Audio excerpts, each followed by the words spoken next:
یرمیہ 9واں باب۔ کاش کہ میرا سر پانی ہوتا اور میری آنکھیں آنسوؤں کا چشمہ، تاکہ میں اپنی بنت قوم کے مقتولوں پر شب و روز ماتم کرتا۔ کاش کہ میرے لیے بیابان میں مسافر خانہ ہوتا، تاکہ میں اپنی قوم کو چھوڑ دیتا اور ان میں سے نکل جاتا، کیونکہ وہ سب بدکار اور دغاباز جماعت ہیں۔ وہ اپنی زبان کو ناراستی کی کمان بناتے ہیں۔ وہ ملک میں زوراور ہو گئے ہیں، لیکن راستی کے لیے نہیں، کیونکہ وہ برائی سے برائی تک بڑھتے جاتے ہیں اور مجھ کو نہیں جانتے۔ خداوند فرماتا ہے، ہر ایک اپنے ہمسایہ سے ہوشیار رہے، اور تم کسی بھائی پر اعتماد نہ کرو، کیونکہ ہر ایک بھائی دغا بازی سے دوسرے کی جگہ لے لے گا، اور ہر ایک ہمسایہ غیبت کرتا پھرے گا، اور ہر ایک اپنے ہمسایہ کو فریب دے گا اور سچ نہ بولے گا۔ انہوں نے اپنی زبان کو جھوٹ بولنا سکھایا ہے اور بد کرداری میں جانفشانی کرتے ہیں۔ تیرا مسکن فریب کے درمیان ہے۔ خداوند فرماتا ہے، فریب ہی سے وہ مجھ کو جاننے سے انکار کرتے ہیں۔ اس لیے رب الافواج یوں فرماتا ہے کہ دیکھ، میں ان کو پگھلا ڈالوں گا اور ان کو آزماؤں گا، کیونکہ اپنی بنت قوم سے اور کیا کروں؟ ان کی زبان مہلک تیر ہے، اس سے دغا کی باتیں نکلتی ہیں۔ اپنے ہمسایہ کو منہ سے تو سلام کہتے ہیں، پر باطن میں اس کی گھات میں بیٹھتے ہیں۔ خداوند فرماتا ہے، کیا میں ان باتوں کے لیے ان کو سزا نہ دوں گا؟ کیا میری روح ایسی قوم سے انتقام نہ لے گی؟ میں پہاڑوں کے لیے گریا وزاری اور بیابان کی چراگاہوں کے لیے نوحہ کروں گا، کیونکہ وہ یہاں تک جل گئیں کہ کوئی ان میں قدم نہیں رکھتا۔ چپائیوں کی آواز سنائی نہیں دیتی۔ ہوا کے پرندے اور مویشی بھاگ گئے، وہ چلے گئے۔ میں یروشلم کو کھنڈر اور گیدڑوں کا مسکن بنا دوں گا، اور یہودا کے شہروں کو ایسا ویران کروں گا کہ گویا کوئی باشندہ نہ رہے گا۔ صاحب حکمت آدمی کون ہے کہ اسے سمجھے، اور وہ جس سے خداوند کے منہ نے فرمایا کہ یہ سرزمین کس لیے ویران ہوئی اور بیابان کی مانند جل گئی کہ کوئی اس میں قدم نہیں رکھتا۔ اور خداوند فرماتا ہے، اس لیے کہ انہوں نے میری شریعت کو جو میں نے ان کے آگے رکھی تھی ترک کر دیا، اور میری آواز کو نہ سنا اور اس کے مطابق نہ چلے، بلکہ انہوں نے اپنے ہٹی دلوں کی اور بالیم کی پیروی کی، جس کی ان کے باپ دادا نے ان کو تعلیم دی تھی۔ اس لیے رب الافواج اسرائیل کا خدا یوں فرماتا ہے کہ دیکھ، میں ان کو، ہاں ان لوگوں کو ناگ دونا کھلاؤں گا اور اندرائن کا پانی پلاؤں گا، اور ان کو ان قوموں میں جن کو نہ یہ نہ ان کے باپ دادا جانتے تھے تتر بتر کروں گا، اور تلوار ان کے پیچھے بھیج کر ان کو نابود کر ڈالوں گا۔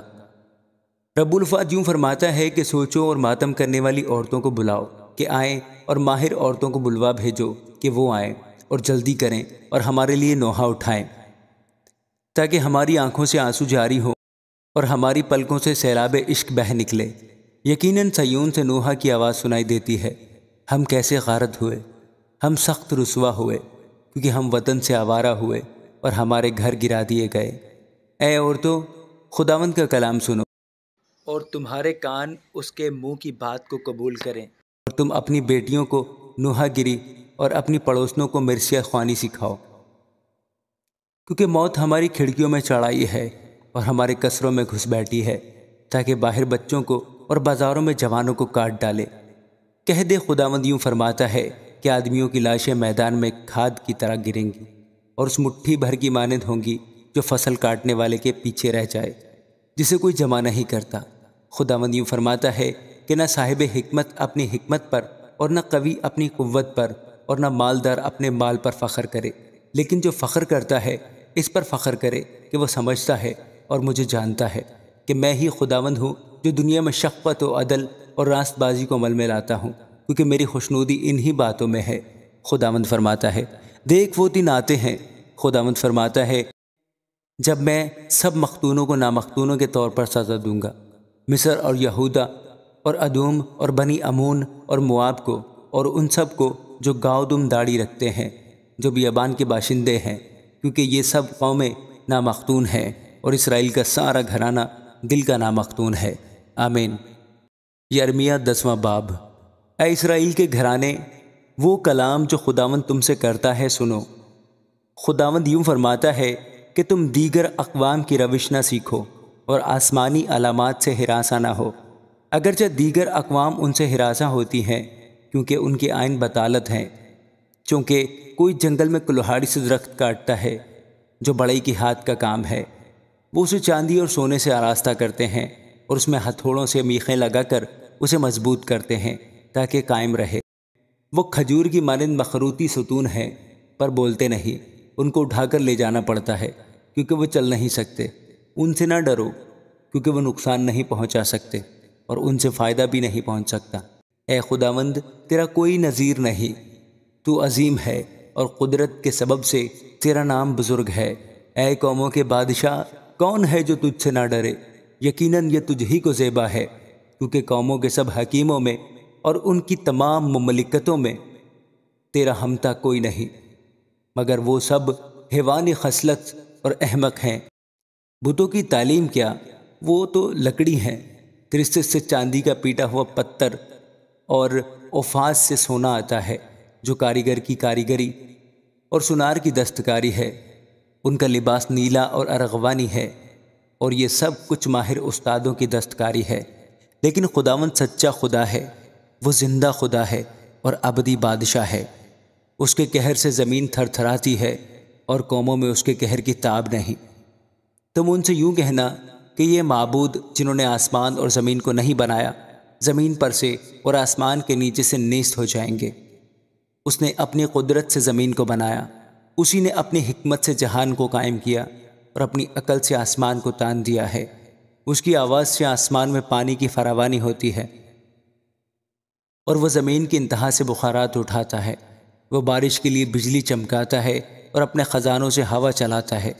ہر آدمی حیفان خصلت اور بے علم ہو گیا ہے، ہر ایک سنار اپنی کھودی ہوئی مورت سے رسوا ہے، کیونکہ اس کی ڈھالی ہوئی مورت باطل ہے، ان میں دم نہیں۔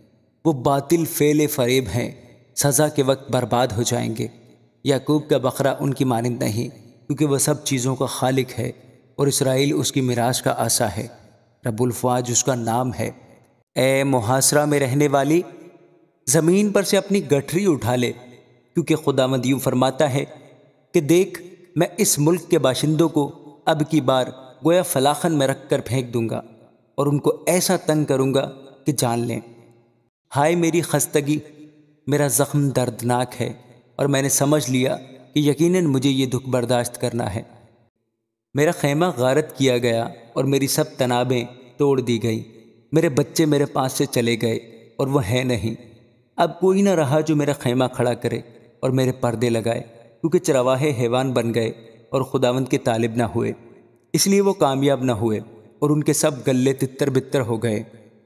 دیکھ، شمال کے ملک سے بڑے غوغا اور ہنگامہ کی آواز آتی ہے تاکہ یہودا کے شہروں کو اجاڑ کر گدڑوں کا مسکن بنائے۔ اے خداوند، میں جانتا ہوں کہ انسان کی راہ اس کے اختیار میں نہیں، انسان اپنی روش میں اپنے قدموں کی رہنمائی نہیں کر سکتا۔ اے خداوند، مجھے تنبیہ کر، پر اندازہ سے، اپنے قہر سے نہیں، نہ ہو کہ تو مجھے نابود کر دے۔ اے خداوند، ان قوموں پر جو تجھے نہیں جانتی اور ان گھرانوں پر جو تیرا نام نہیں لیتے اپنا قہر انڈیل دے، کیونکہ وہ یعقوب کو کھا گئے، وہ اسے نگل گئے اور چٹ کر گئے اور اس کے مسکن کو اجاڑ دیا۔ آمین۔